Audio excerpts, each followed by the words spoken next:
So, actually, we were just talking about this. Red Riding Hood seems to be the first of a bunch of fairy tale fable type movies that are coming out from. Did you know that that was going on when you were shooting the film, or is that? Did you find out after the fact that there's like Snow White and there's there's loads? It was after the fact. I actually I think towards the very end of filming, I got sent Hansel and Gretel Witch Hunters or something, and that kind of started the wheels turning and the discovery that they're gonna take all these old tales and kind of modernize them. But I mean, just like Red Riding Hood, there's themes that are universal in all these stories, and I think that people can really relate to some of the things that go on in them, and it's just human nature, and I think that they're going to live on for a long time to come as well. What do you think it is about Red Riding Hood in particular that seems to have a storyline that people want to watch again? Like, what is it about this theme in particular that's cool? I think there's so many interpretations of it, and I think that from the kind of idea of telling kids this story to not kind of go off the path, to the red cape and what that might symbolize, in a kind of sexual way and sexual awakening. But also, what Catherine and David Leslie Johnson did was take this story, take the themes that they thought were important and expand upon them. There's the kind of paranoia with Father Solomon coming in and fracturing this town even more than it already was, and that's kind of relevant today to our political society. I think that there's the forbidden love or the unrequited love is a universal theme that will never die. As human beings, we all have experienced that, and we all understand that. And there's just so many things to relate to, and there's so many things to analyze in these stories that it's never ending. I mean, really, you could go on and on and on and on. Another cool thing about the film is when I was looking at the like things like the tree with the spikes on it and the way that the village was created and stuff. Yeah. That must have been really cool because it's such a set that's like on its own. It seemed like So was that interesting for you as an actor to be like immersed in an environment that is and that help you to kind of get right into character? Yeah, it was amazing. I mean, it was really. I mean, first of all, it was stunning. I'd never seen anything like it.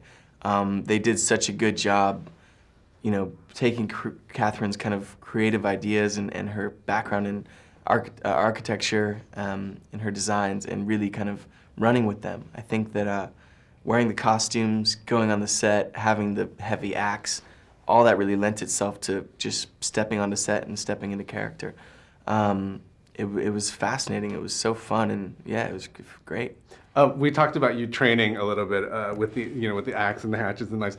Are you, if you had to go in a fight down with Max, who would win? Like, did he what did he specialize in, and would you come out the winner? I think we were asked that yesterday. Really? And I won't answer that, but I think Max pointed his thumb toward me. Really? Did he? Yeah. Nice. That's not cool. You should win. You're the one that can do all the tricks with the crazy knives and stuff. No, like that. I think he was saying that I would win. Oh, well then he was saying. There you go. But yeah, no, I mean, who knows? He's very tall. He's very tall. He's British. He's a little bit sneaky. He may have some moves we don't know about. That's awesome. Working with Amanda, when I was talking to her, she seems, because the image is she's Amanda, ethereal and so. But I think she's a little bit like she can roll her dress up and beat down the best of them. I mean, I'm wondering, like, what is it about her? Because there's a hint of naughty in her, and I don't know if you picked up on that. What can you tell me more about that? Crazy Amanda. Well, yeah, she's wild. First of all, her and Catherine are kind of a perfect pair in that regard. I think that she's a very strong girl. She knows what she wants. She's willing to go for it, and she won't stop at anything to get it. That's very much like her character. She has a very, very dirty mind when it comes to jokes, and that's kind of what makes her unique. That makes her fun. She's unabashed, and she's kind of willing to kind of just stick her neck out, and she's really, really fun. Last question. So you've got this young group of actors and stuff, and then you've got Gary Oldman and Julie Christie.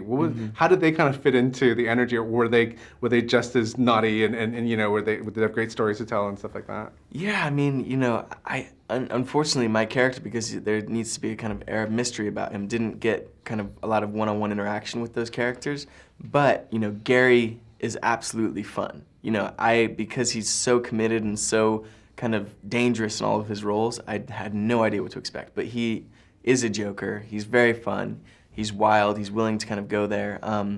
Julie Christie, in the morning in the makeup trailer, I would give her a kiss, and my day would be completely clouded after that. I wouldn't know what to do. It'd be foggy. I'd be running into things because I was so delighted.